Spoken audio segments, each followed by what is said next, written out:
தமிழன் தொலைக்காட்சி நேயர்களுக்கு வணக்கம். இன்றைய நெற்றிக்கண் நிகழ்ச்சியில் எம்மோடு இணைந்திருக்கின்றார் கொழும்பு மாநகர சபையின் முன்னாள் உறுப்பினர் ராஜு பாஸ்கரன் அவர்கள். வணக்கம். வணக்கம். நாட்டின் அரசியல் நிலைமைகள், உலகளாவிய அரசியல் நிலைமைகள் குறித்து மிக விரிவாக கலந்துரையாடுகின்றோம். அந்த வகையில் இன்று எம்மோடு இணைந்திருக்கின்ற ராஜு பாஸ்கரன் அவர்களோடு நாட்டு அரசியல் குறித்து விரிவாக கலந்துரையாடும். அந்த வகையில் நேரடியாக நிகழ்ச்சிக்குள் செல்லலாம் என்று நினைக்கிறேன். அதன்படி தற்போதைய நாட்டின் அரசியல் நிலைமை எப்படி இருக்கிறது?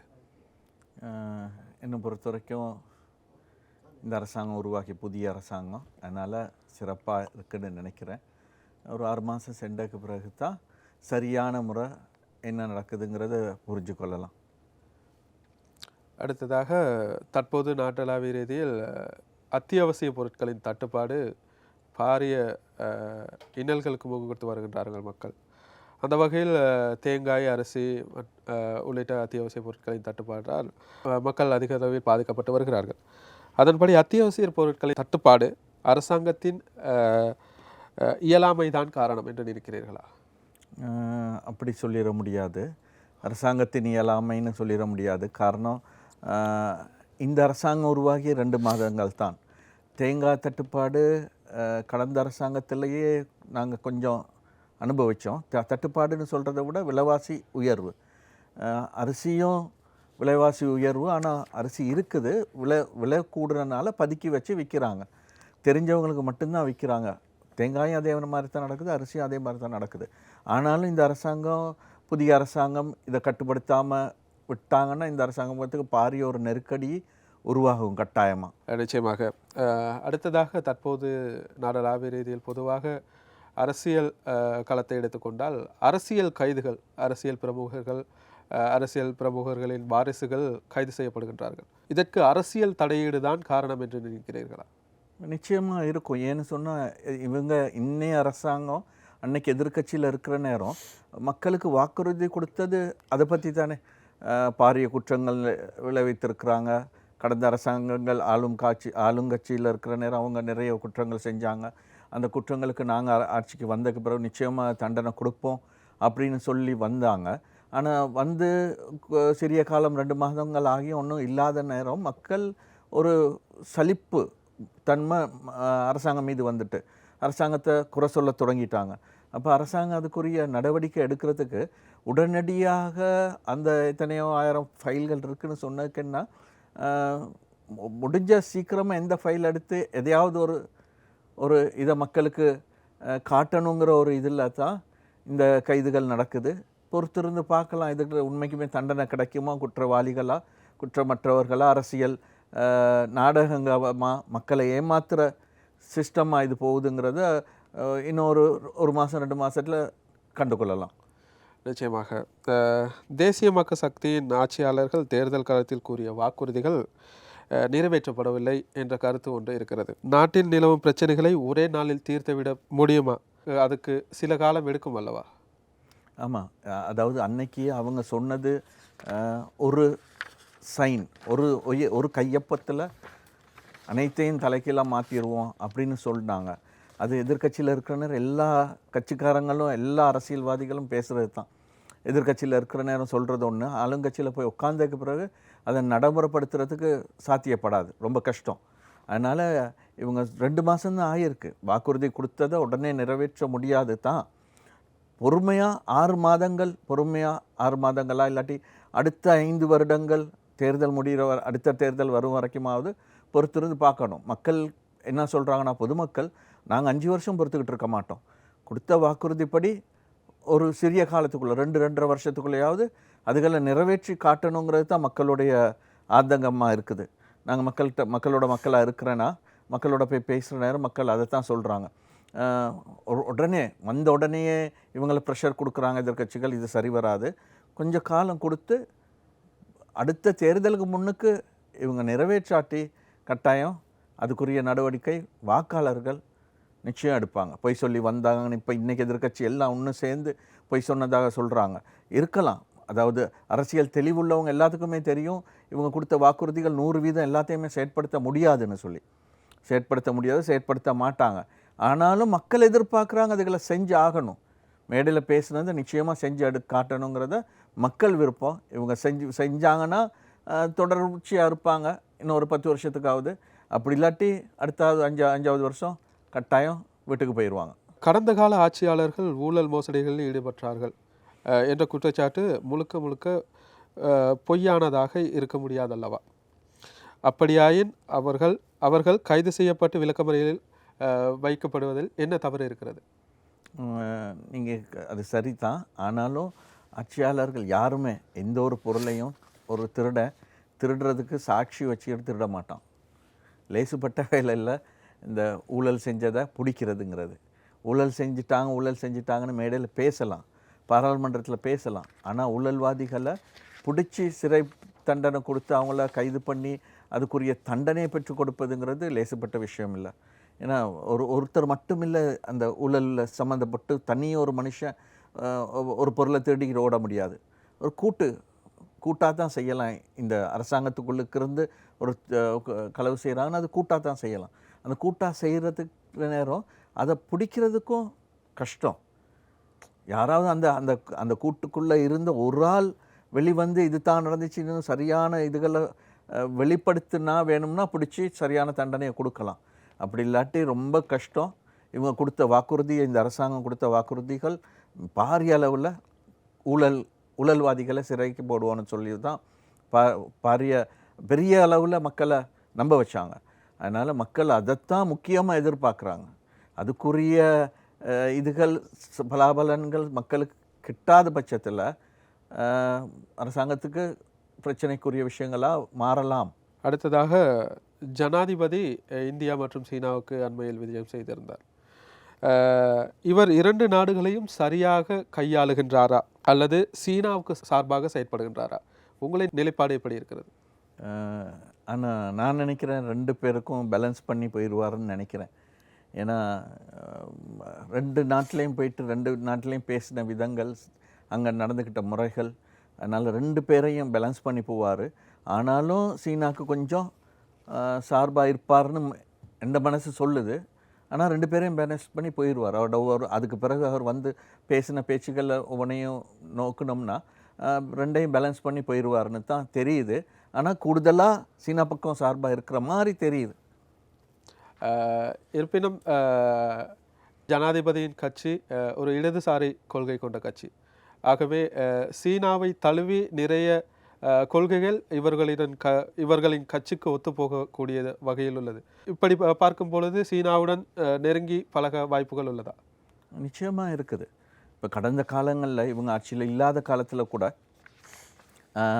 ஏதாவது ஒரு கான்ஃபரன்ஸோ இல்லாட்டி ஏதாவது ஒரு இளைஞர் மகாநாடு செஞ்சாலும் அந்த சீனாக்கு இலங்கையிலேருந்து யாராவது போனாங்கன்னா இவங்களோட அணிக்கு முக்கியத்துவம் கொடுப்பாங்க. அந்த அரசாங்கம், சீன அரசாங்கம் இவங்க கட்சிக்காரங்களுக்கு முக்கியத்துவம் கொடுப்பாங்க. நான் அவங்களோட ரஷ்யாவுக்கு பயணித்தேன்.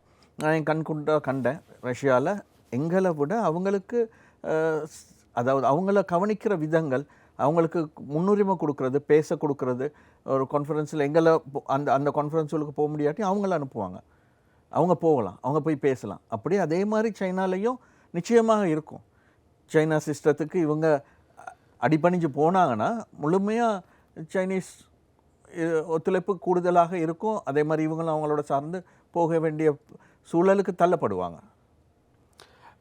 நீங்கள் கூறியது சரியென்றாலும் கூட இலங்கையை பொறுத்தவரை மிக நெருக்கமான நாடாக, சகோதரத்துவ நாடாக இந்தியா காணப்படுகிறது. இலங்கையின் ஜனாதிபதி சீனாவுடன் ஒத்துழைப்பை செய்யும்போது இந்தியாவின் பார்வை எப்படி இருக்கும்?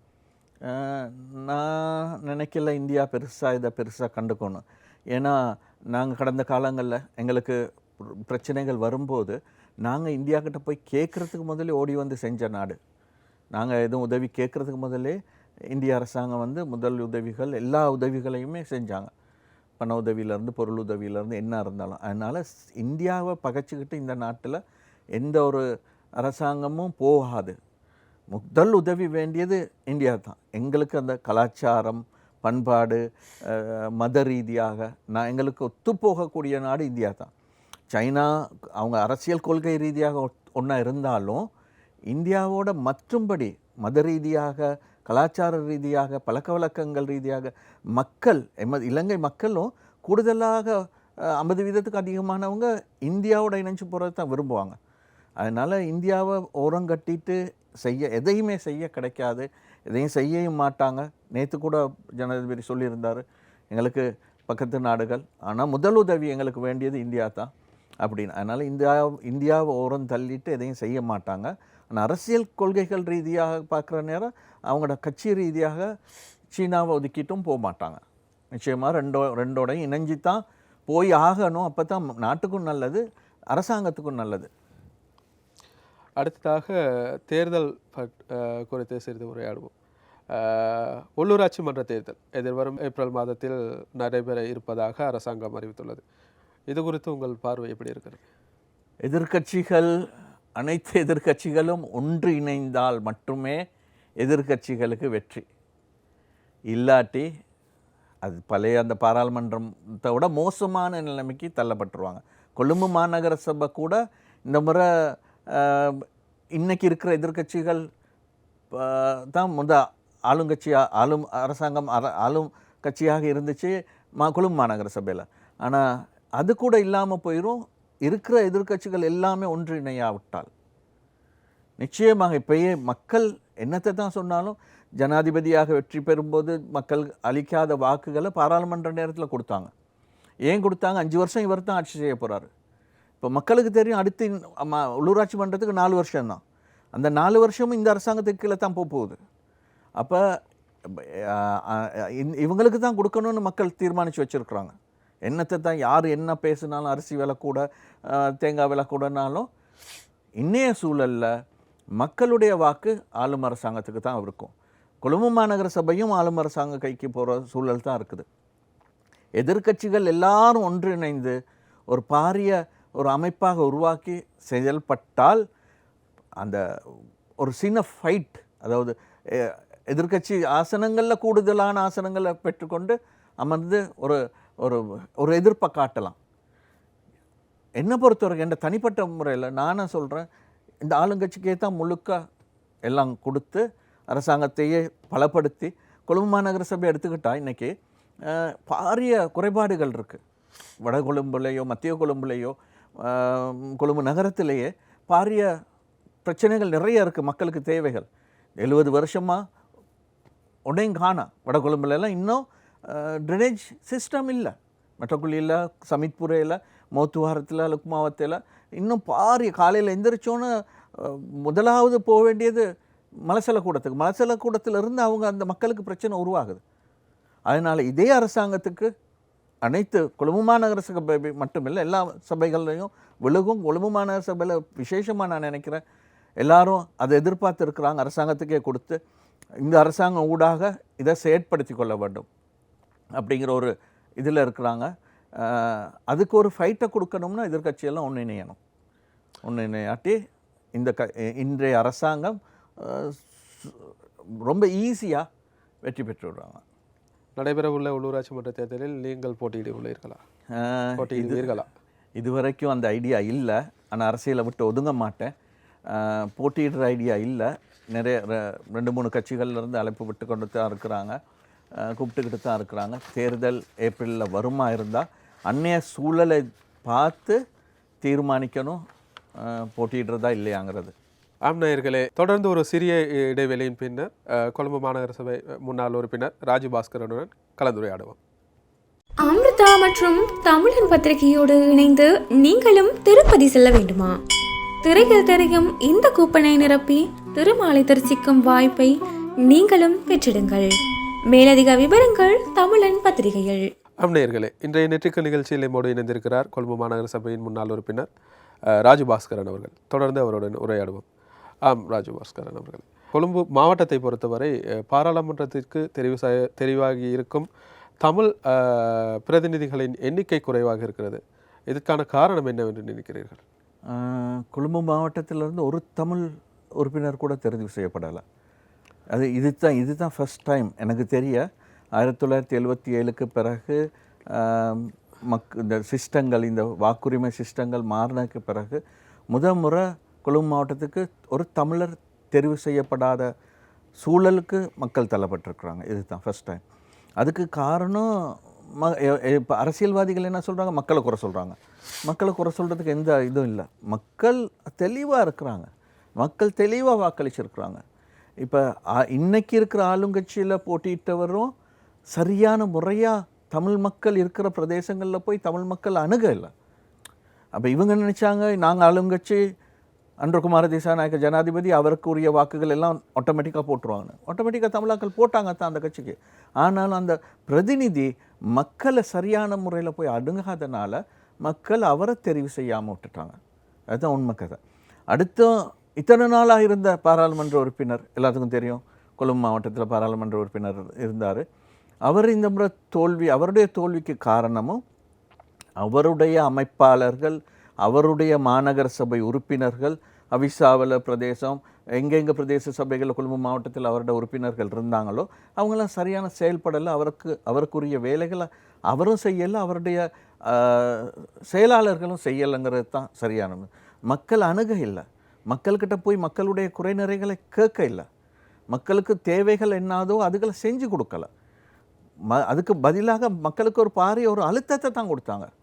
கொழும்பு மாநகர சபையில் இருக்கிறவங்களும் சரி, அவருடைய செயலாளர், அவர் கட்சி உறுப்பினர்களும் சரி, மக்களுடைய தேவைகள், மக்கள் எனக்கு இந்த தேவை வேணும், எனக்கு ஒரு இதை செஞ்சுத்தாங்கன்னு சொல்லி போய் கேட்ட உடனே செஞ்சு கொடுக்கறதுக்கு ஆள் இல்லை தமிழ் மக்களுக்கு. அவருக்கு அது மட்டுமில்லை, கொழும்பு மாவட்டத்தில் அவர் இப்போ 3-4 முறை வெற்றி பெற்றுட்டார். 1998 மாகாண சபைக்கு போனவர் இதுவரைக்கும் இருந்தார். இந்த ஒரு பீரியடில் மட்டும் 5 வருஷம் அவரோட தம்பி பிரபா கணேசனுக்கு கிடச்சிச்சு, மனோ கணேசனுக்கு கிடைக்காம போயிடுச்சு. அவங்களுக்கு ஒரு காரியாலயம், அதாவது கொழும்பு மாநகர சபை எல்லைக்குள்ள கொழும்பு மாவட்ட பாராளுமன்ற உறுப்பினராக இருந்தவர், அவருக்குன்னு ஒரு காரியாலயம் இல்லை. மக்கள் அவர்களுடைய குறைகளை போய் அவர்கிட்ட சொல்கிறதுக்கு ஒரு சிஸ்டம் இல்லை.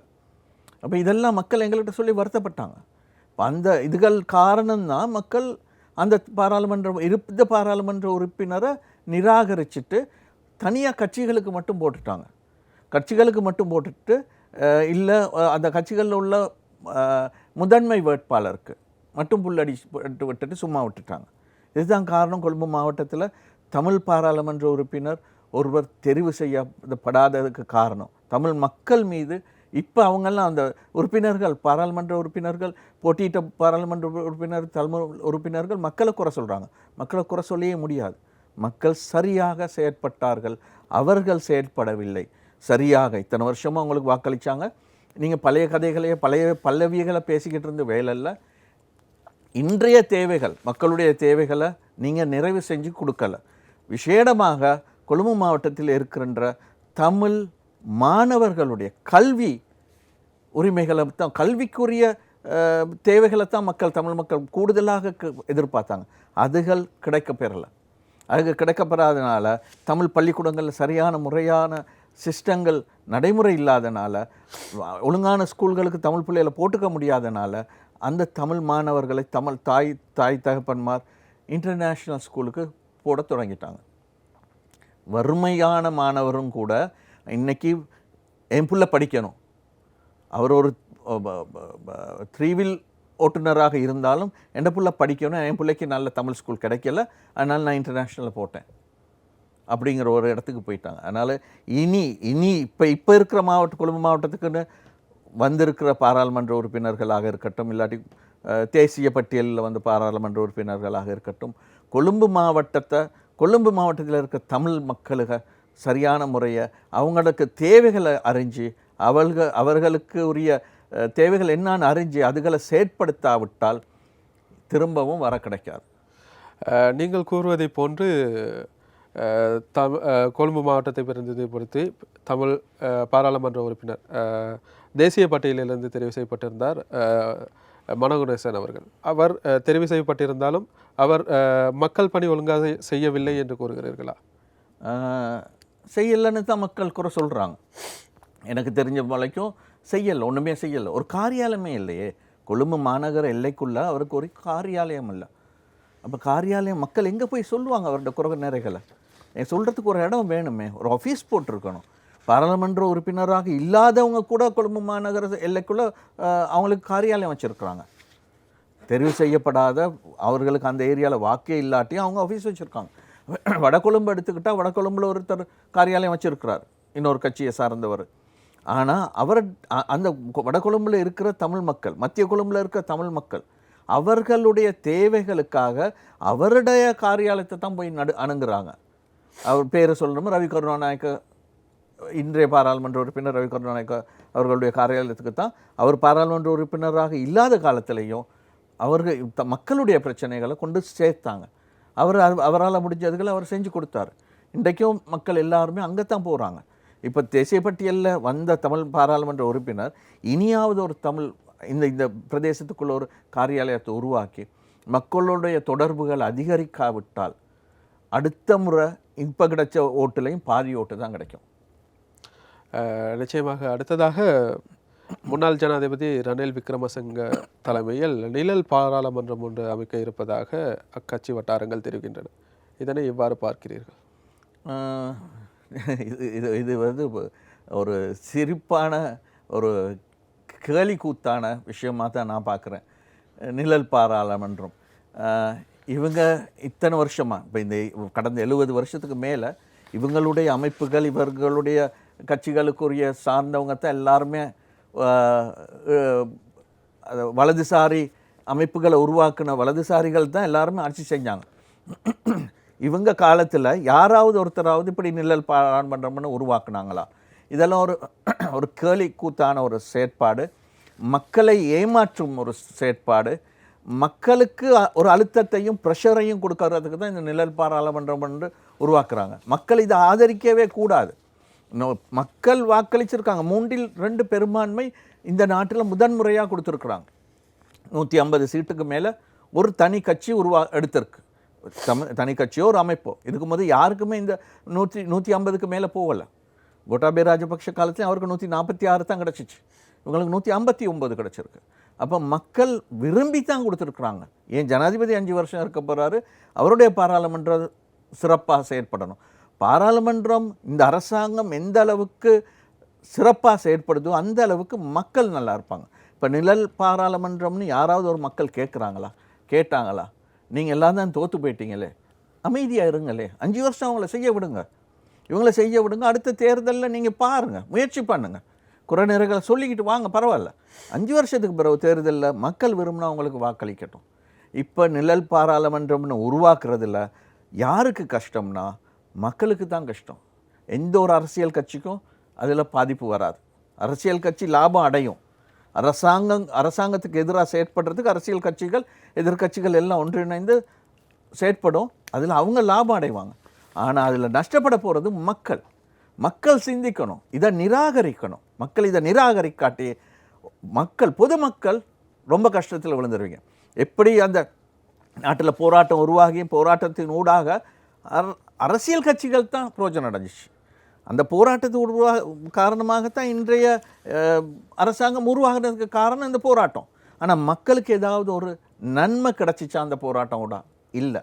விலைவாசிகள் உயர்ந்துச்சு, இன்னும் பிரச்சனைகள் கூடுனுச்சு, கஷ்டம் நிறைஞ்சிச்சு, வறுமைக்கு கீழே தள்ளப்பட்டாங்க மக்கள்.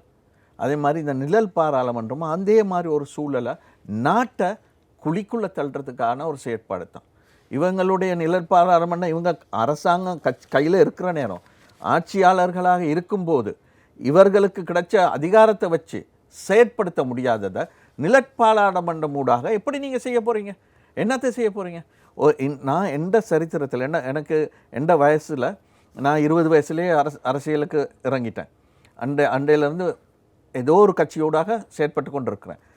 எனக்கு தெரிஞ்சு ஒரு அரசாங்கம் உருவாகி அந்த அரசாங்கத்தை விமர்சிக்கிறதுக்கு ஒரு 6 மாதம் இல்லாட்டி 1 வருஷமாவது காலம் எடுப்பாங்க.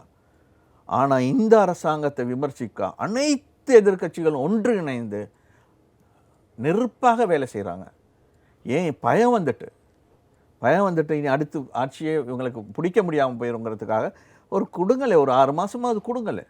அதுக்குள்ளே இன்னும் ஒரு 3 மாதம் கூட இல்லை, 2 மாதத்தில் ஒவ்வொரு இதுகளை போட்டு ப்ரெஷரை கொடுத்து எல்லா எதிர்கட்சியெல்லாம் ஒன்றிணைந்து பயத்தில் தான் ஒன்றிணைகிறாங்க.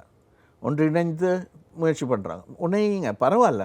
ஆனால் இந்த நிழற்பாராளுமன்றம் அது இதுன்னு சொல்லி நாட்டை கஷ்டத்தில் வெளுத்துறாதீங்க. மக்கள்கிட்ட நான் கேட்டுக்கொள்கிறது, இந்த நிழற்பாராளுமன்றத்துக்கு ஊடாக எதிர்க்கட்சிகளுக்கு சப்போர்ட் பண்ணி நீங்கள் கஷ்டத்தில் விழுந்துடாதீங்க. எதிர்காலம் ஒன்று. இன்றைக்கு கஷ்டம்தான்.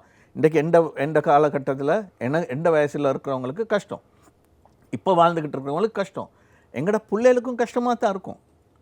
ஆனால் இந்த அரசாங்கம் தொடர்ந்து ஒரு 5 வருஷத்துக்கோ 10 வருஷத்துக்கோ போணுச்சுன்னா எங்களோட பேர பிள்ளைகள் நல்லா இருப்பாங்க இந்த நாட்டில். அப்படிங்கிறது எந்த நம்பிக்கை. நீங்களும் அதை யோசித்து பாருங்கள், செயற்படுங்க. எதிர்க்கட்சி சொல்கிறது எல்லாத்தையும் நம்பிடாதீங்க. எதிர்க்கட்சி சொல்கிறது நிறைய உண்மைகள் இருக்குது, இல்லாமல் இல்லை.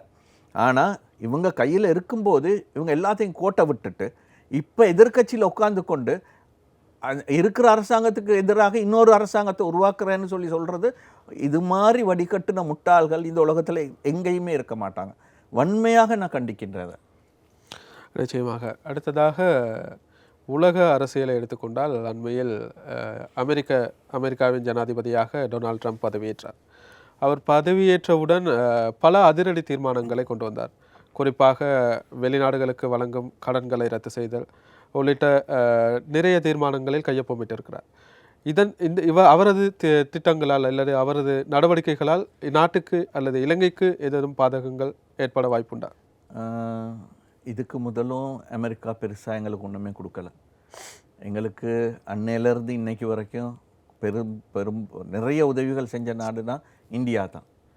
கடன்கள் இன்றைக்கி இருக்கிற கடன்களை தள்ளுபடி செஞ்ச நாடும் இந்தியா தான். அமெரிக்கா கடன் கொடுத்ததுக்குன்னா அதை விட கூட உதவி நாங்கள் இந்தியாவோடாக எடுத்திருக்கோம். இப்போ அமெரிக்காவில் ஜனாதிபதி அதை சொல்கிறதுல நியாயம் ஒன்று இருக்குது. ஏன்னா அவங்களும் கஷ்டத்தில் விழுந்துட்டாங்க. அவங்களும் வறுமை ரொம்ப ரொம்ப ரொம்ப சிக்கலில் போய் மாட்டியிருக்கிறாங்க. அதனால் அவங்க நாட்டை பாதுகாக்க அவர் செய்கிற திட்டங்கள், அவர் போடுற இதுகள் நாங்கள் ஏற்றுக்கொள்ளத்தான் வேணும். ஏன்னா இல்லாட்டி அந்த மக்கள் கஷ்டப்பட்டு போயிடுவாங்க. இப்போ அந்த மக்கள் கேட்குற இதுகள், அந்த மக்களுடைய விருப்பங்களை தான் அவர் செயற்படுத்துகின்றார். அது எந்த ஒரு அரசாங்கம் எந்த நாடுமே அது செய்யும்.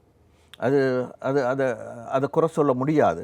ஆனால் அவர் சொல்லியிருக்க பிளான், அவர் சொல்கிற திட்டங்கள் எல்லாத்தையுமே அவரால் நடைமுறைப்படுத்த முடியாமல் போயிடும்.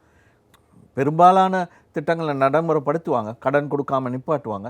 ஆனால் மற்ற இந்த வெளிநாட்டிலிருந்து க்ரீன் கார்டு ஊடாக எடுக்கக்கூடிய அந்த சிஸ்டங்கள், அதுகளெல்லாம் நிப்பாட்ட போகிறேன், அதெல்லாம் குறைக்க போகிறோம் அப்படிங்கிறதெல்லாம் செயற்படுத்தலாம். ஆனாலும் அது கஷ்டம் அவங்களுக்கு. அது தெளிவாக அங்கே உள்ளவங்களே சொல்கிறாங்க, அமெரிக்கன்ஸே சொல்கிறாங்க, நாங்கள் வெளிநாட்டில் இருக்கிற நல்ல மூளை உள்ள நல்ல படித்த திறமையானவங்களை எடுக்காமல் எங்கள் நாட்டை உயரத்திலே வச்சுக்கொள்ள முடியாது அப்படிங்கிறத மக்களும் சொல்கிறாங்க. அதனால் அந்த மாதிரி திட்டங்கள் அவர் நடைமுறைப்படுத்துவது ரொம்ப கடினமாக இருக்கும் அவருக்கு, அமெரிக்க ஜனாதிபதி அவருக்கு. அடுத்ததாக ஐக்கிய தேசிய கட்சியும் ஐக்கிய மக்கள் சக்தியும் இணைந்து அரசியல் கூட்டணி ஒன்றை அமைக்க நடவடிக்கை எடுத்து வருகிறது. இந்த அரசியல் கூட்டணி அமைவது நல்லதா? அவங்க 2 பேர் இணைஞ்சால் அவங்களுக்கு நல்லது. 2 பேர் இணைஞ்சால் அவங்களுக்கு நல்லது. அவங்க இன்னொரு 10 வருஷம் சென்றாவது ஆட்சியை பிடிக்கிறதுக்கு முயற்சி பண்ணலாம். ஆனால் நான் நம்ப மாட்டேன் அது 2 இணையும்னு. ஒரு நாளுமே விட்டு கொடுக்குற தன்மை இருந்திருந்தால் ஆட்சியை விட்டுட்டு போயிருக்க மாட்டாங்க அவங்க 2 பேரும். அன்றைக்கே அந்த நல்லாட்சி காலத்திலேயே அவங்க இணைஞ்சு செயற்பட்டுருந்தா கோட்டாபய ராஜபக்ஷ வெற்றியிருக்கவே மாட்டார்.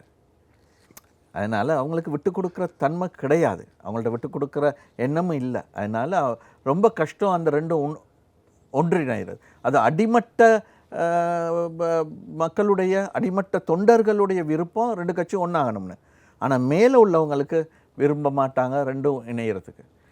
அந்த SLPPயும் SLFPயும் இணைகிற மாதிரி தான் இந்த UNPயும் SJBயும் இணைகிறதும். அதுவும் இணையாது, இதுவும் இணையாது. அப்போ 4 பிரிவுகளாக தான் இருக்கும். 4 பிரிவுகளாக இருந்து இந்த இப்போ இருக்கிற மேல்மட்ட தலைமைகளுக்கு பிறகு வேணும்னா இணைகிறதுக்கு வாய்ப்பு இருக்குது. இன்றைய காலகட்டத்தில் நான் நினைக்கவே இல்லை இணைஞ்சு இப்போ இணைவாங்களாக இருந்தால் அந்த 2019-20லையும் பிரிஞ்சிருக்க மாட்டாங்க. அதே மாதிரி தான் SLPPயும் SLFPயும் இணையமாக இருந்தால் அன்னைக்கே பிரிஞ்சிருக்க மாட்டாங்க. இன்னும் அந்த அவங்களுடைய பிடிவாத குணங்கள், பிடிவாத போக்குகள், நான் தான் பெரியவங்கிற எண்ணம் இருக்குது. கீழ்மட்டத்தில் ஆசைப்படுது, மேல்மட்டம் விட்டு கொடுக்காது. அதனால் இணைய மாட்டாங்கன்னு தான் நான் நினைக்கிறேன். அது தொடர்ச்சியான கேள்வியே. இது பதவி ஆசைக்காக, அதிகார மோகத்திற்காக ஏற்படுத்தப்பட்டிருக்கும் கூட்டணி அல்லவா? இல்லை என்றால் இந்த கூட்டணி ஏன் தேர்தலுக்கு முன் அமைக்கப்படவில்லை? நிச்சயமாக இப்போ நான் மக்களுடைய கருத்தும் அதுதான், நான் சொன்னதும் அதுதான். அடுத்து இந்த பிரதேச சபை தேர்தலில் வெத்தணும்னா இந்த எதிர்க்கட்சி எல்லாம் ஒன்று சேர்ந்து ஒரு அமைப்பு உருவாக்கணும்னு சொன்னேன் பாருங்கள். அது அப்படித்தான் அந்த வாக்காளர்கள் எண்ணுறாங்க. இப்போ இவங்க 2 கட்சியும் ஒன்று சேரணும்னு நினைக்கிறதும் பதவி மோகத்துக்கு தான். கொழும்பு மாநகர சபையை இவங்க தக்க வச்சு கொள்ளணுங்கிறதுக்காக தான் இது 2 பேரும் இணைகிறாங்க. இப்போ அவங்க பேச்சுவார்த்தையில் நான் இன்றைக்கி பார்த்தேன், பேப்பரில் இருந்துச்சு, ஒரு சில பிரதேசங்களில் தனித்தனியாக கேட்க போகிறாங்களாம். ஒரு சில உள்ளூராட்சி மன்றங்கள், நகரசபை மாநகர சபைகளில் தனித்தனியாக. அப்போ கொழும்பை டார்கெட் பண்ணி தான் இவங்க 2 பேரும் ஒன்று இணைகிறாங்க. கொழும்பு ஆட்சியை விட்டுறக்கூடாது, கொழும்பு மாநகர சபையை தக்க வச்சுக்கணுங்கிறது தான் இவங்களோட நோக்கமே ஒழிய கட்சி 2 இணையணுங்கிறது இல்லை நோக்கம். அதனால் மக்கள் தெளிவாக இருக்கணும். நீங்கள் ஏமாற போகிறீங்களா, உங்களை ஏமாத்துறதுக்கு இவங்க சூழ்ச்சி செஞ்சு 2 பேரும் இணைகிறாங்களே, நீங்கள் ஏமாற போகிறீங்களா இல்லையாங்கிறது மக்கள் தீர்மானிக்கணும். இது ஆட்சி ஆசைக்கு தான், அதிகார ஆசைக்கு. கொழும்பு மாநகர சபையில் மேயராகுனா அதில் வருமானம் ஒரு வருஷத்துக்கு 2900 கோடிக்கு மேலே, 3000 கோடி எட்டிருச்சு இப்போ வருமானம். அப்போ அவ்வளோ அந்த 3000 கோடி ஒரு சின்ன அரசாங்கம் ஒன்று தான். அது மாநகர சபையை விட பெரிய வருமானம் கொண்ட இடம் இந்த கொழும்பு மாநகர சபை. கொழும்பு மாநகர சபையில் நான் மேயரா நீ மேயராங்கிறதுக்கு தான் இந்த 2 பேரும் இணைகிறாங்க. இதூடாக இந்த 3000 கோடி எப்படி வீண் விரயம் பண்ணலாம் ஒரு வருஷத்தில்? இத்தனை வருஷமாக வீண் விரயம் பண்ணின மாதிரி இனியும் எப்படி வீண் விரயம் பண்ணலான்னு இப்போ இருக்கிற அதிகாரிகள் என்ன அடுத்து செய்கிறாங்கன்னா, இந்த மந்திரிமார் இல்லாத காலத்தில் காசை சேர்த்து டிபாசிட்டில் போட்டு அந்த இன்ட்ரெஸ்ட் எடுத்து செலவு செஞ்சுக்கிட்டு இருக்காங்க. இதுக்கா மாநகர சபை வேணும் டிபாசிட்டில் போட்டுட்டு செலவு செய்கிறதுக்கா? நீங்கள் வருமானம் வருதுன்னா அந்த காசை சேர்த்திங்கன்னா இந்த வடகொழும்பில் இருக்கிற ட்ரைனேஜ் சிஸ்டத்தை செய்யுங்களேப்பா, செஞ்சு மக்களை சந்தோஷமாக வச்சுருங்களே. அதை செய்கிறதுக்கு அதிகாரிகளுக்கும் ஆசை இல்லை, இந்த அரசியல் தலைவர்களுக்கும் ஆசை இல்லை. கொழும்பு மாநகர சபையை ஆட்சி செஞ்ச அரசியல் தலைவர்களுக்கும் இது வரைக்கும் ஆசை இல்லை. 2010க்கு பிறகு மத்திய அரசாங்கம் காசு ஒதுக்கி தான் வடகொழும்பில் மத்திய கொழும்பில் கிருளப்பனை ஏரியாவில் ட்ரைனேஜ் சிஸ்டத்துக்கு ஃபண்ட்ஸ் வேர்ல்ட் பேங்க்கால் கடன் வாங்கி கொடுத்தாங்க. கடன் கொடுத்து செய்கிறதுக்கு இம்ப்ளிமெண்ட் பண்ணி செஞ்சாங்க. ஆனால் அந்த கடனை கட்ட வேண்டியது நகரசபை தான். ஆனால் அதை கூட செய்கிறதுக்கு அந்த வந்த மேயர்கள் முயற்சி செய்யலை. வர்ற காசை எப்படி செலவு செய்யலாம், எப்படி அடுத்து 5 வருஷத்தில் 4 வருஷத்தில் ஓட்டு வாங்கலாம், இதை எப்படி செலவழித்து மக்களுக்கு எதையாவது சாமான்கள் பிரித்து கொடுத்து ஓட்டு எடுக்கலாம், இது தான் என்றாங்க. இவங்களோட எண்ணங்கள் இவங்களோட செயற்திட்டங்கள் எல்லாம் இருந்திருக்கே ஒழிய சரியான முறையாக மக்களுக்கு வாழக்கூடிய சூழலை இந்த நகரசபைக்குள்ளே கொழும்பு மாநகர சபைக்குள்ளே செயற்படுத்த தவறிவிட்டார்கள். இப்போ ஒன்று சேர்ந்து திரும்பியும் அதை தான் செய்ய போகிறாங்க. அதனால் எந்த பிரார்த்தனைனா ஒன்று சேரக்கூடாது.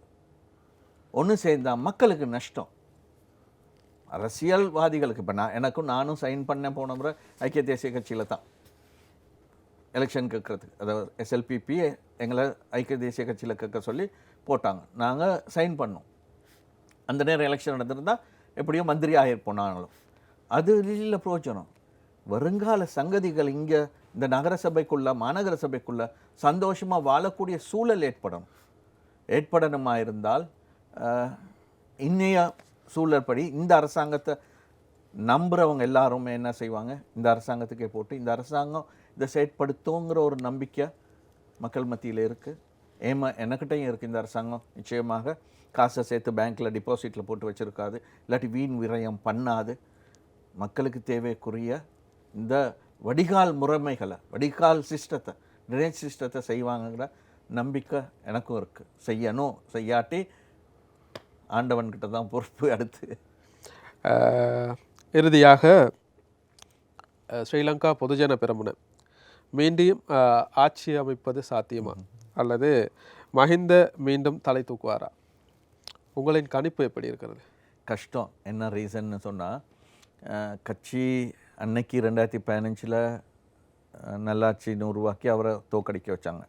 அன்னைக்கு அவர் தோக்கடிக்காமல் அவர் வெற்றி பெற்றிருந்தார்னா இன்றைக்கி நாட்டில் ஒரு பிரச்சனையும் வந்திருக்காது என்ற கருத்து. அதாவது அந்த முதல் 5 வருஷம் யுத்தத்தில் கொண்டு போயிட்டார். அடுத்த 10 வருஷம் அவர்கிட்ட கொடுத்துருந்தா நாடு நல்ல செழிப்பாக வந்திருக்கும் அப்படின்னு நான் நம்புகிறேன். அது முடிஞ்சிருச்சு. இனி இப்போ அவருக்கு வயசு போயிடுச்சு. மக்கள் வச்சுருந்த நம்பிக்கையும் விட்டுட்டாங்க, கையை விட்டுட்டாங்க மக்களும். அவரோட இணைஞ்சிருந்த அவருடைய அணி, இந்த மற்ற கட்சிகள், இணைஞ்சிருந்த அரசியல் தலைவர்கள், அவர்கள்லாம் இப்போ பிரிஞ்சு போயிட்டாங்க, வேறு இடத்துக்கு போயிட்டாங்க. திரும்ப அவங்களெல்லாம் ஒன்றிணைச்சு கொண்டு வர்றதுன்னா பழைய மஹிந்த ராஜபக்ஷ அவர்களாக இருந்தால் கொண்டு வந்திருப்பார். இப்போ அவரும் ஒரு நோயாளி, வயசு போயிடுச்சு, அதனால் அத்தனை பேர் இணைச்சி கொண்டு வர்றது கஷ்டம். இப்போ தலைமத்துவத்துக்கு, அவரோட மகனுடைய தலைமத்துவத்துக்கு அந்த அளவுக்கு இன்னும் இது பத்தாது, கஷ்டம். இன்னொரு 10 வருஷம் சென்று இப்படியே அமைதியாக போணுச்சுன்னா 10 வருஷம் சென்று முயற்சி செய்யலாம். ஆனாலும் யோசிக்கக்கூடிய விஷயந்தான், ஆட்சியை கைப்பற்றக்கூடிய சூழல் உருவாகுமான்னு. ஆட்சியை கைப்பற்றக்கூடிய சூழல் உருவாகும் அவங்க அமைக்கிற கூட்டணி ஊடாக. எப்படி கூட்டணி அமைக்கப்படுகின்றதோ அந்த அமைக்கப்படுகின்ற கூட்டணி ஊடாக ஆட்சியை கைப்பற்ற சூழல் உருவாகலாம். தனியாக ஆட்சியை கைப்பற்றுறதுன்னா ரொம்ப கஷ்டம் அப்படின்னு தான் நான் நினைக்கிறேன். ஆம் நேயர்களே, நிகழ்ச்சியின் இறுதி கட்டத்துக்கு வந்துள்ளோம். அந்த வகையில் இன்றைய நேற்றிக்க நிகழ்ச்சியில் எம்மோடு இணைந்திருந்தார் கொழும்பு மாநகர சபையின் முன்னாள் உறுப்பினர் ராஜபாஸ்கரன் அவர்கள். மீண்டும் ஒரு நேற்றிக்க நிகழ்ச்சியில் சந்திக்கும் வரை உங்களிடமிருந்து விடைபெறுவது யுவராஜ். நன்றி. நன்றி. தமிழ் பேசும் மக்களின் கருத்துரிமை காவலன், தனித்துவமான பாதையில், உண்மை தன்மையில் நம்பகமான பத்திரிகையாக உங்கள் தமிழன் பத்திரிகை. நாளாந்த மற்றும் வாராந்த வெளியீடாக உங்கள் கைகளில். பிரதிகளுக்கு முந்துங்கள்.